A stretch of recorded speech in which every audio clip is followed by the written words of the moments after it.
Hyderabad gun park వద్ద BRS party working president KTR, deputy floor leader Harish Rao, Uppal MLA Bandari Lakshma Reddy మరియు శాసనసభ్యులు, శాసన మండలి సభ్యులు ప్లకార్డులతో నిరసన చేపట్టారు.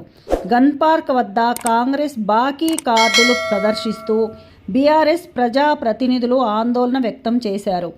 6 గ్యారంటీలను అమలు చేయకుండా తెలంగాణను ఆగం చేశారని ఆరోపిస్తూ ప్లకార్డులతో నిరసన తెలిపారు. దివ్యాంగులకు బాకీ పడ్డ 54,000 రూపాయలు ఎక్కడా అని నిలదీశారు.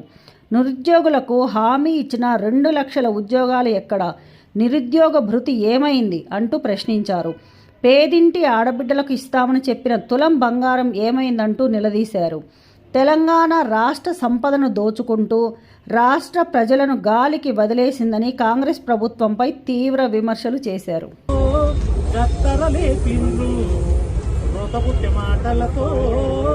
రోజులు గడిపిండ్రు, ముఖ దోస్తిరి, దోఖా చేస్తిరి, కన్ను మూసి తెరిచే వరకు మొత్తం దోస్తిరి, మాయా చేస్తిరి, మత్పారిస్తిరి, అందమైన తెలంగాణ నాగం చేస్తిరి. తొండి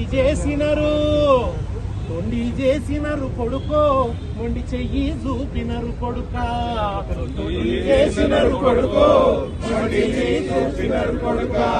ఇందిరమ్మ రాజ్యమని కొడుకో, నిన్ను నిండా ముంచినరు కొడుకా, ఇందిరమ్మ రాజ్యమని కొడుకో.